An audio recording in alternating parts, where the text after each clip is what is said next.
Hi everyone. Today our Group 1, will present our material titled Social Impact of COVID-19.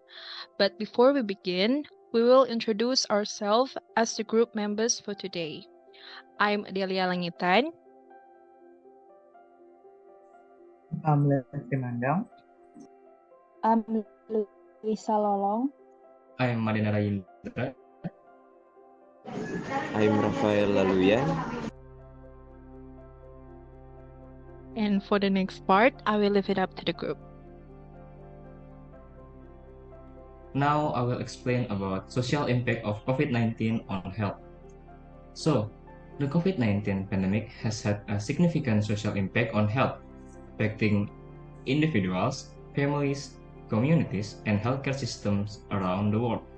Some of the key social impact of the pandemic on health include: the first part is increased healthcare demand. The pandemic has led to a surge in demand for healthcare service, particularly for COVID-19 related treatment. This has put a strain on healthcare system, resulting in longer wait times for non-emergency procedures. The second part is health disparities. COVID-19 has exposed and exacerbated existing health disparities, particularly among marginalized communities. People from ethnic and racial minority groups, lower-income individuals, and those with underlying health conditions have been disproportionately affected by the pandemic. And the last part is health behaviors. COVID-19 has led to change in health behaviors, such as increased hand washing and wearing masks. These changes have been effective in reducing the spread of COVID-19, but may have unintended consequences, such as decreased physical activity and increased stress. Overall, the social impact of COVID-19 on health has been significant, and its effect will be felt for years to come. Addressing the social determinants of health access to healthcare and social support is essential to mitigating the long-term effects of the pandemic on health. Next.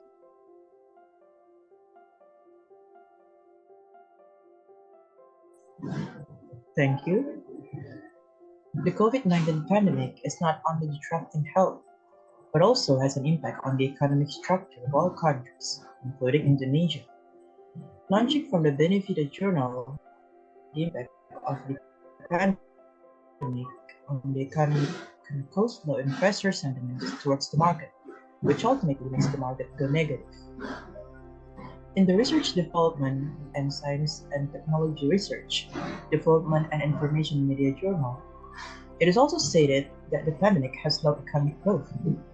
This was triggered by the existence of social disruption and regional quarantine policies, so that economic activity becomes temporary. The pandemic has occurred since March 2020 has made the economy plummet that year. This can be seen from the recorded growth in gross domestic product, negative 2.07% in 2020. In the previous year, GDP grew by 5.02%.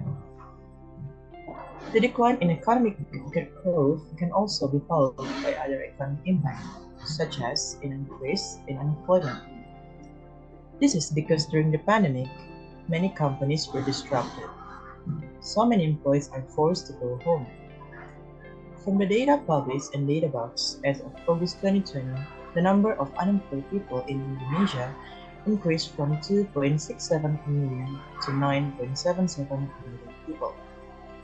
This unemployment increases along with the number of labor force, which also increases. Next. The social impact of COVID-19 can be seen in various ways. 1. Widening education inequality. School closures have affected children from low-income families and those living in remote areas with limited access to technology.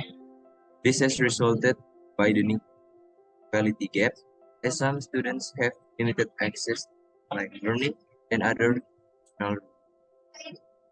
increased out.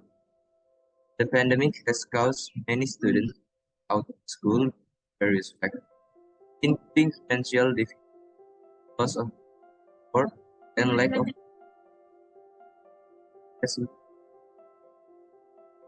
consequences on the of education. Three, educational technology. The pandemic has accelerated the use of educational, with many schools and universities. This has led us investment in education and achieved towards blended next. Next, the fourth part is mental health. Indonesia, the fourth most populous nation in the world and the largest diverse archipelagic nations, confronts particular difficulties in containing the COVID-19 pandemic. Mental health issues among Indonesians are a struggle that seems less obvious than physical and financial stress. While necessary to slow the spread of the virus during the pandemic, the need for physical separation and constrained spatial mobility have made it more difficult for people to maintain their psychological well-being. According to studies, people who are in quarantine are more likely to experience psychological problems like depression, emotional issues, irritability, stress, insomnia, and post-traumatic symptoms. Next.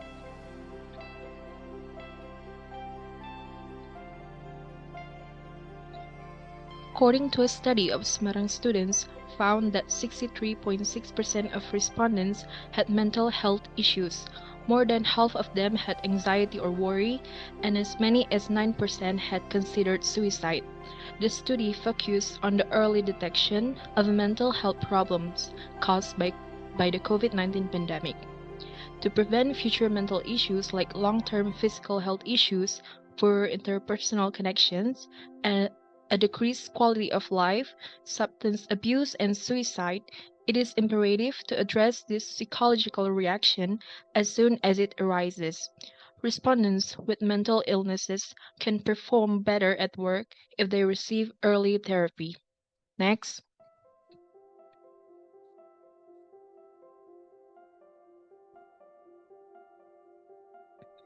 According to one study, COVID-19 infections were 7 times more prevalent in people who also had schizophrenia and depression, due to a number of factors including 1.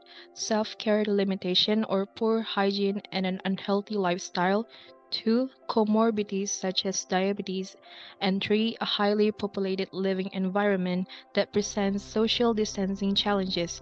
People with mental illness are more likely to spread COVID-19. One of the major problems in Indonesia is that people with mental illness have a hard time getting to healthcare facilities. Only 60% of hospitals have mental health service, and only 6 of Indonesia's 34 provinces have psychiatric facilities. Due to social constraint, the dynamic of mental health care has changed from in-person counseling to electronic counseling or telemedicine. By May 2021, 68% of people were using websites or phone applications to obtain mental health service. Despite being considered acceptable, the new standard of voice and video call consultation has little actual application. Next.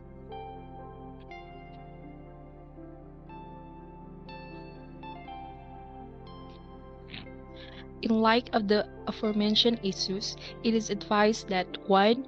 Periodic surveillance be conducted on the impact of COVID-19 on mental health issues and their impacts on productivity, work performance, economic well-being, and social security. 2. Keep an eye on the tools for mental health in all kinds for healthcare facilities. 3. Enable digital access for people who are self-isolating at home or in a healthcare facility so they can have access to pertinent information. Stay in touch with friends and family and confer with medical experts online. 4. Expand the number of primary healthcare facilities with active mental health initiative. 5. Establish a psychosocial and mental health support team with trained personnel and medical experts to help develop and support long-term support programs that are inclusive of everyone and readily accessible. Next.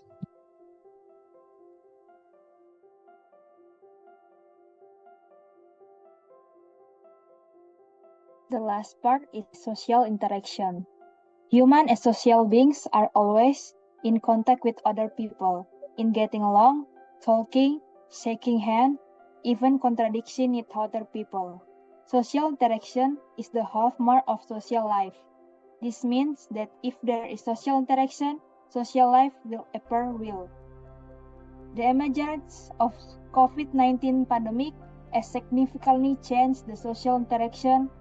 Since the beginning of the emergence of pandemic, the Indonesian government has taken a policy of carrying out massive social restoration where people are asked to stay at home and not carry out activities outside.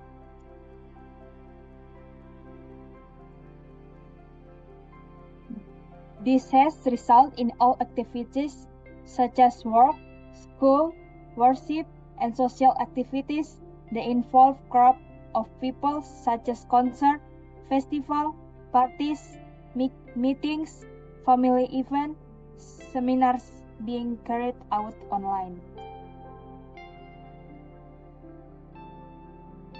Many applications have sprung up to assist interaction remotely, such as the Zoom application, Microsoft Teams, and Google Meet. These applications are increasing rapidly. This is because the application help and facilitate people to conduct meeting or discussion remotely without meeting in person. Virtual social interaction can help people feel connected to family, friends, and coworkers during the pandemic. Not only that, virtual interaction allows people to interact from anywhere at any time. This can help people to utilize their free time more effectively and increase flexibility in work or study. But beyond that, there are negative impacts caused by this virtual social interaction. Virtual social interaction can lead to dependence on technology and loss of real social skills. This can reduce on ability to interact directly with others. Although the COVID-19 pandemic has passed, some people are still worried of interact with others, such as maintaining physical distance and avoiding physical contact, such as shaking hands or hugging. This is because they are still concerned about becoming infected with the COVID-19 virus or spreading the virus to others.